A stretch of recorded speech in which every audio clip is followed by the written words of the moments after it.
madaxda dowlad goboleedyada Puntland galmudug Jubbaland koonfur galbeed iyo Hirshabelle ayaa horumar la taaban kara waxa ay ka gaareen wada xaajood u socday oo ay uga hadlayeen arrimaha doorashooyinka kadib markii la isla meel dhigay in qodobadii muranka uu ka dhashay u sameeyaan isu imaatin loo gudbayo si loo gaaro ajandaha guud iyo shirka guud oo ay isugu imaanayaan madaxda dalka iyo kuwa dowlad goboleedyada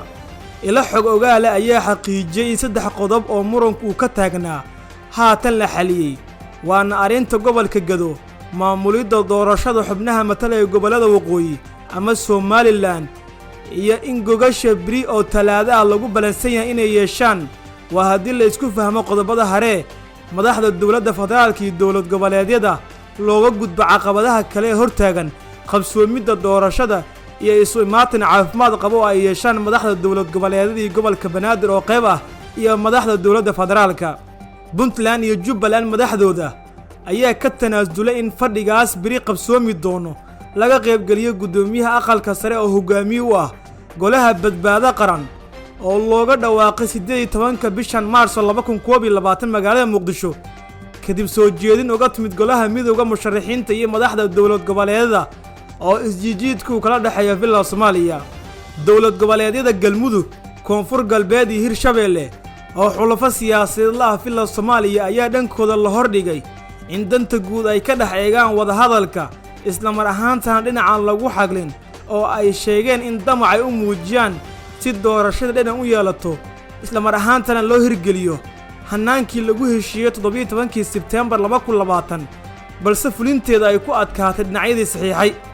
shirka loo balansan yahay biri oo talaada inuu ka dhaco teendhada Afisioni ayaa wuxuu ka duwan yahay kulamadii toddobaadkii hore oo aysan ka qayb galin madaxda dowlad goboleedyada Puntland iyo Jubbaland kadib markii ay ku doodeen in aan la fulin qaar ka mid ah shuruudaha ay soo bandhigeen wakiilka xogayaha guud ee qaramada midoobay arrimaha Soomaaliya u qaabilsan James Swain iyo Donald Yamamoto oo Mareykanka danjiro uga ah Soomaaliya ayaa dhaxda u xirtay sidii madaxda dowladda federaalka iyo dowlad goboleedyadu ay isula keeni lahaayeen isla mar ahaantan ay isku hor fadhiisan lahaayeen waxaana ay hore u sheegeen in aan lagu kala tagi karin magaalada Muqdisho wada hadalkeeda ilaa iyo natiijo muuqda laga gaaro taas waxay muujinaysaa in fadhigan uu yahay kii ugu dambeeyay oo ay isku arkayaan dhinacyada isku khilaafsan qaabka loo qabanayo doorashada dalka dhinaca kale ra'iisul wasaaraha xukuumadda xilgaarsiinta Soomaaliya Maxamed Xuseen Roble ayaa gelinka dambe ee maanta waxa uu kula la qaadan doonaa madaxda dowlad goboleedyada Puntland galmudug Jubbaland koonfur galbeed iyo Hirshabelle oo ah hogaamiyaashii saddexdii cisho ee la soo dhaafay dhaxda u xirtay sidii go'aan looga gaari lahaa shirka guud ee khilaafku hareeyay Roble iyo madaxda dowlad goboleedyada ayaa isla arkaya qodobada ay isku afgarteen shanta hogaamiye waxaana laga doonayaa xukuumaddiisa xilgaarsiinta in dhankeeda ay ka dhaqaajiso qodobadaas lagu heshiiyay si kulanka biri furmaya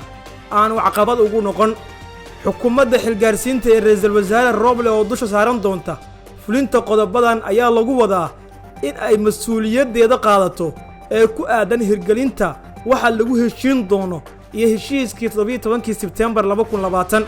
haddaba suuragal ma tahay in beesha caalamka ra'iisul wasaare Maxamed Xuseen Roble ay ku qanciso dhaqangelinta qodobada ay ku heshiiyeen shanta madaxweyne dowlad goboleed